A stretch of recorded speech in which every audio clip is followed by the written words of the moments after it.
The act of writing down your thoughts, your experience, whatever you are feeling in a paper is called journaling. Journaling भी काफ़ी अलग अलग तरीके की होती है, लाइक एक ग्रेटिट्यूड जर्नलिंग होती है, एक बुलेट जर्नलिंग होती है।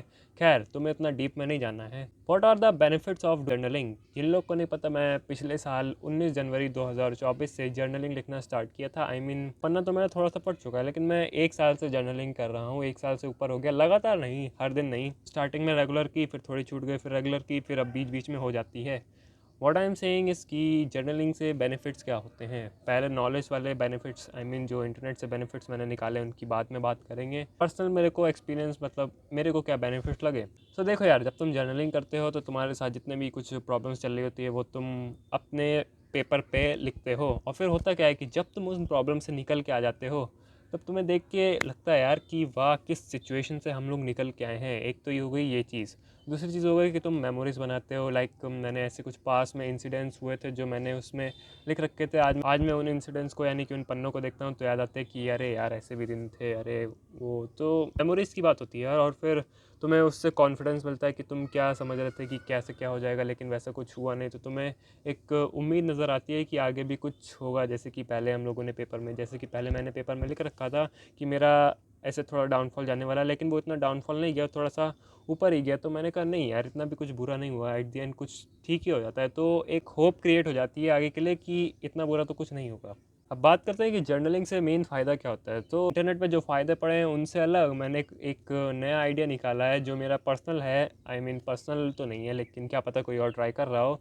कि तुम्हें क्या करना है कि बहुत अपने काफ़ी दिन की जर्नलिंग के पेपर लेने हैं। लाइक तुमने आज किसी पन्ने पे जर्नलिंग की, फिर ऐसे ही 8-10 दिन तक लगातार करना है और अपने थॉट्स को उन पेपर पे लिख देना है। और फिर उन पेपर की फ़ोटो खींचनी है और चैट जीपीटी को या फिर डीप सीक को दे देने हैं। जैसे कि तुम दे सकते हो यार, आज के समय में उस पर एक ऑप्शन आता है फ़ोटोज़ को अपलोड करने वाला। फ़ोटोज़ पहले डॉक्यूमेंट के रूप में आई थिंक बनानी पड़ती है, उसके बाद अपलोड होती हैं, जैसे भी अपलोड होती हैं। फिर जब तुम डीप सीक को या फिर चैट जीपीटी को अपने पेपर दे देते हो ना, तो वो तुम्हें तुम्हारे थॉट को एनालाइज कर लेता है। तुम्हें एक एनालिसिस करके दे देता है कि तुम कैसे सोचते हो, तुम क्या क्या सोचते हो, क्या तुम बहुत ज़्यादा चिंतित रहते हो या फिर तुम बहुत ज़्यादा प्रॉब्लम ओरिएंटेड हो या फिर तुम कैसे टाइप के इंसान हो। ये तुमसे ज़्यादा सामने वाला चैट जीपीटी उन पेपर्स को पढ़ के बता सकता है। ये मेरा एक पर्सनल आइडिया है जो मैंने ट्राई किया था, लेकिन उससे कुछ ज़्यादा हुआ नहीं क्योंकि मेरी राइटिंग उतनी सही नहीं थी जर्नलिंग की और तब ज़्यादा फीचर नहीं थे।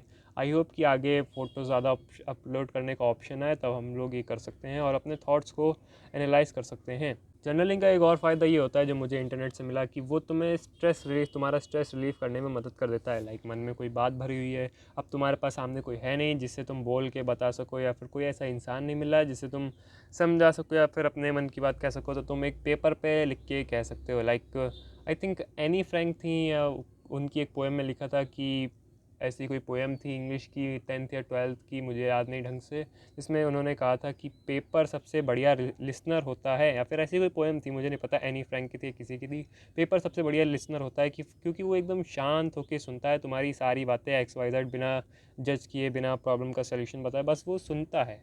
सुनना काफ़ी बड़ी स्किल होती है। लोग क्या करते हैं, सुनने से पहले ही, लाइक सामने वाले ने किसी ने कुछ प्रॉब्लम बताई तो वो फटाफट से उसके 4 सलूशन सामने वाले को दे देते हैं। तो ये सुनना नहीं होता है। सुनने का मतलब होता है कि सामने वाले को ऐसा एहसास दिलाओ कि वो तुम उसे सुन रहे हो, तुम उसकी फीलिंग्स को समझ रहे हो, और बस ऐसा एहसास दिलाओ तो वो तुमसे थोड़ा इमोशनल कनेक्शन बनाने का ट्राई करेगा। इसे कहते हैं सुनना। फट से जवाब नहीं देना होता है कि उसने कोई प्रॉब्लम बताई, तुम सामने वाले को 4 सॉल्यूशन बता रहे हो। इंटरनेट से भी निकाल लेगा सॉल्यूशन, यूट्यूब से भी निकाल लेगा, लेकिन यूट्यूब पे सुनने वाले नहीं मिल सकते, इंटरनेट पे सुनने वाले नहीं मिल सकते हैं। एक और चीज़ होती है कि जब तुम जर्नलिंग करते हो तो उससे क्या पता तुम्हारे दिमाग में कौन सा आइडिया क्लिक हो जाए। लाइक तुम अपने पास की कुछ चीज़ों को, पास के कुछ पन्नों को ऑब्जर्व करो, तुम देखो अच्छा ये प्रॉब्लम थी, अच्छा मेरे को यहाँ से ये आइडिया मिल सकता है। एंड आइडिया मिलने के भी चांसेस होते हैं। और स्ट्रेस तो रिलीज़ होता ही है कि तुमने कोई बात मन में थी बता दी, फिर कुछ दिन बाद आके देखते हो अच्छा ये बात थी, ये मुझे इसके चक्कर में परेशानी हो रही थी। फिर जब तुम थोड़े दिनों बाद आके देखते हो ना, लाइक अभी तुम्हारे दिमाग में कोई प्रॉब्लम चल रही है, तुमने पेपर पे लिख दी। अब अभी इस प्रॉब्लम के साथ एक और चीज़ है, वो है इमोशन। तुम्हें या तो गुस्सा आ रहा है या तो बहुत इमोशनली हर्ट हो रहा है, तो तुम उस प्रॉब्लम को बिना इमोशन के साथ नहीं देख पा रहे हो। लाइक तुम उस प्रॉब्लम में अपने इमोशन को इंटीग्रेट कर दे रहे हो।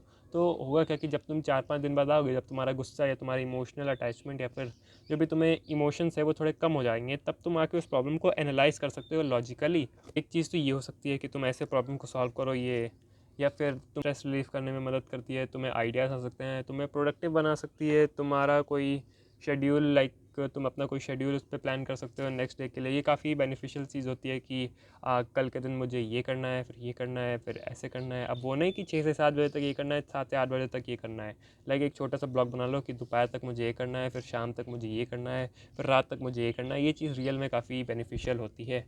एंड ऐसे ही काफ़ी सारे जर्नलिंग के और भी फ़ायदे होते हैं। तुम एक बार लिखना तो स्टार्ट करो यार। तुम लोग दिक्कत ये होती है ना कि हम लोग को लिखने में मतलब आलस आता है यार कि कौन करे जर्नलिंग। सो इस वीडियो में ऐसे ही मैं कुछ बेनिफिट्स बताने का ट्राई कर रहा हूँ जिससे एटलीस्ट तुम्हें लिखने में आलस ना आए और तुम एक पेन और पेपर लेके कुछ भी लिखने का ट्राई करो। कुछ भी जो भी तुम्हारे मन में आ रहा है यार, कुछ भी कोई फीलिंग आ रही है, कुछ नया क्रिएट करने का, कुछ कविताएं लिखने का मन कर रहा है, कुछ भी बाहर से कुछ ऑब्जर्व किया है तो लाइक ये लोग कितने फेक होते हैं एंड ऐसे ही कुछ भी ऑब्जर्व किया है, कुछ भी किया है तो उसे लिखने का ट्राई किया करो। एंड ये चीज़ तुम्हारे दिमाग को शार्प बनाने में या तुम्हारे दिमाग को इंटेलेक्चुअली लेवल अप करने में मदद करती है।